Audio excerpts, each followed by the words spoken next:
Today, crypto markets slide as investors gauge the likelihood of future Bitcoin acquisitions to a U.S. strategic reserve. And Noelle Acheson breaks down what Trump's crypto strategy means for markets.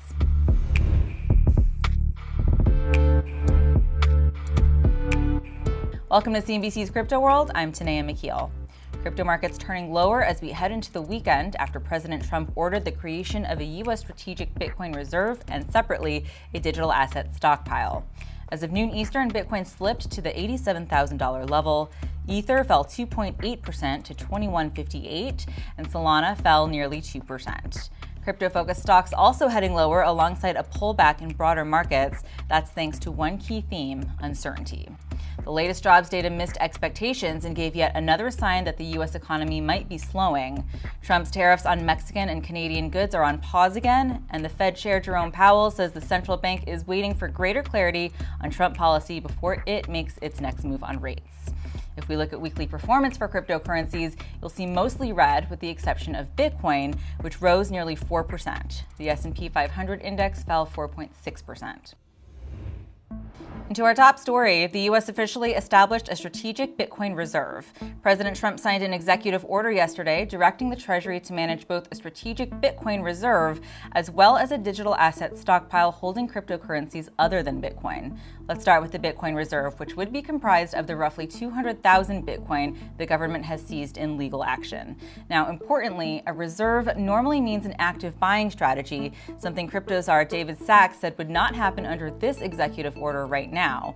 However, it did direct the Commerce and Treasury secretaries to explore that option in the future without a cost to taxpayers. Treasury Secretary Scott Bessent joined Squawk Box this morning and was asked about the future of the reserve and other opportunities to fund it. The first step is to stop selling, and then we're going to put a plan in place from there. So we're having this crypto summit. I'm going back to Washington this afternoon, and then we'll talk about the way forward. Now, the other part of this order creates a digital asset stockpile for non-Bitcoin cryptocurrencies held by the government. Data from Arkham shows the U.S. holds 56 Ether tokens, or about $120,000 worth. Arkham didn't show any U.S. holdings of XRP, Solana, or Cardano. The news did come as a bit of a disappointment to crypto investors who wanted an active buying strategy, but a relief to others who favored a stockpile over a reserve. We should also mention this executive order comes just in time for the first White House Crypto Summit this afternoon, which will be hosted by the president and led by David Sacks. All right, for more on this move from President Trump, I spoke with Noelle Acheson, economist and author of the Crypto is Macro Now newsletter. Noelle, thank you so much for joining me on Crypto World today. So White House crypto czar David Sacks last night announcing Trump has directed the creation of a strategic Bitcoin reserve, although not a direct buying spree of Bitcoin like so many had hoped for. Additionally, there will be a crypto stockpile of other crypto assets currently held by the U.S. government through previous seizures.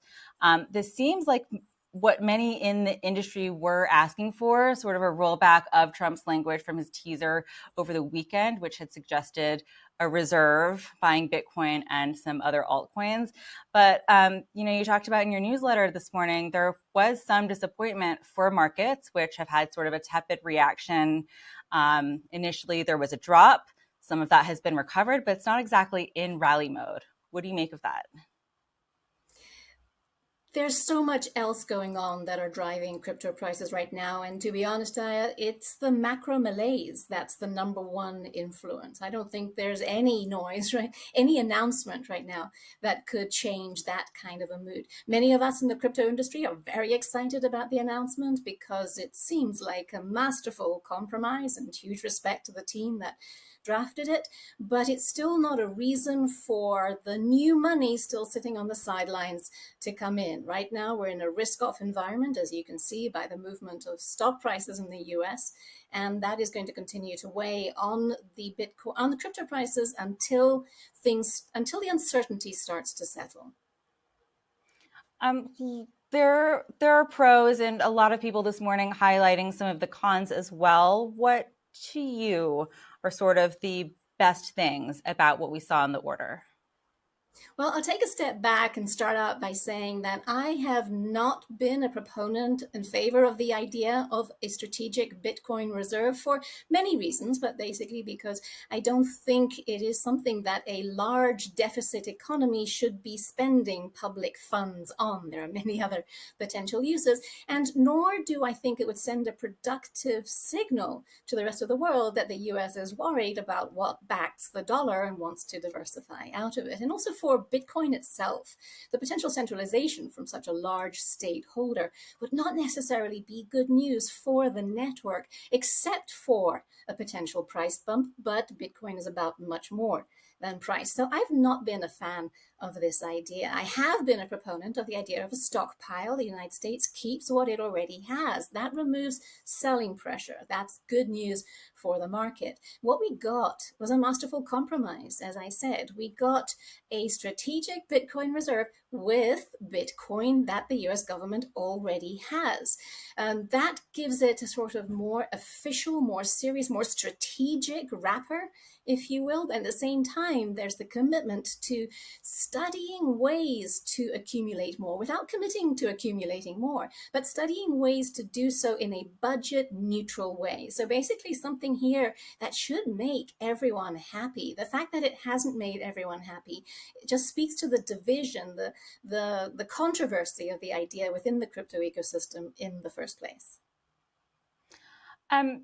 What about this idea of stability? So does the holding strategy, the lack of the sell pressure, not the buy pressure people were looking for, but, no sell pressure coming from this, does that lead to more stability? Does volatility fade somewhat if the US won't be selling its Bitcoin, or is the effect minimal because 200,000 Bitcoin held by the US is small because some 20 million Bitcoins already out there in circulation?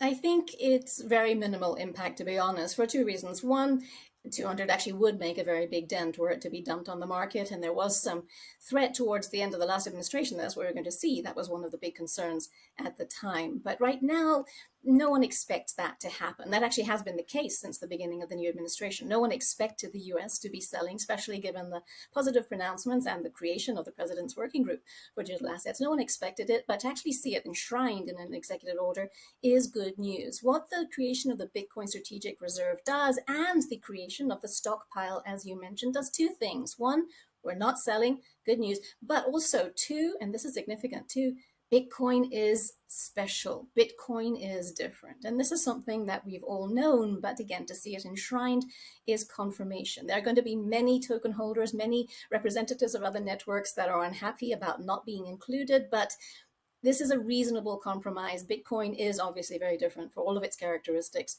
and other tokens still have a chance to get some sort of status within the new administration, should they deserve it. A lot of investors kind of zooming in on the technicalities today. This is not exactly legislation. It's just another announcement directing toward the development of something that is still yet to come. And you even, pointed out in your newsletter today, crypto is macro now. Even still, traditional macro investors are not there yet. They're not that interested in this yet. So what are some of the things that they're waiting to see, or some of the things that, I think that the order said that there are 60 days for them to put plans in place. What should we be looking at next to see more demand for Bitcoin on this particular development? As I said in the beginning, I think it's very much the macro mood. It's bleak, and it's likely to continue to be so, unfortunately, for some time yet. But that said, things can change fast. And one thing about institutional investors, basically, is that they are afraid of missing out. Right now, it seems that they have time. No one really expects things to turn around immediately. But when that changes, when sellers get exhausted, that's really what I'm waiting for. When sellers get exhausted and we do start to see some strong runs, then there will be more of an acceleration of interest from the institutions. Right now, I think they're waiting for three main things. One would be greater macro clarity, less risk-off mood, more of a, okay, the worst part is over, let's get back into risk assets. Two, some more institutional services around Bitcoin. Bitcoin is a very institutional grade asset as it stands, but when you have some of the largest custodians in the world offering crypto custody, we know BNY Mellon already does, and we know that State Street and Citi have said they're going to. When the large institutions can work with providers that they are already familiar with, that adds another layer of confidence. And then three, the price needs to start moving to get more money in, which will keep the price moving for longer. And then we have the momentum trade in play. To finish, looking at the price, what is your outlook from here? We have, we've got the macro, and we, hope for some exciting updates out of the White House Crypto Summit this afternoon. We just had, the worst week last week since 2022, the worst month, February since 2022. And now we are on pace for Bitcoin to finish its best week since mid-January. But what now? There's still the volatility and the choppiness. And despite, how much good we've seen this week, Bitcoin, again, not really in rally mode, still kind of testing that key $90,000 level. So do you kind of see more of the same in the next few weeks? Short term, I would say probably. In fact, possibly even heading a bit lower should markets continue to correct. But one thing we have to remember about Bitcoin is that there are many narratives in play at any given time. When it gets low enough, we are going to see more longer term investors step in, those that want to hold it as a store of value over the longer term. This is, after all, the narrative that BlackRock is touting. So there is demand for that kind of a story. But right now, the price is always determined by the last trade. And right now, that is largely from short-term traders, and those tend to be moving risk off.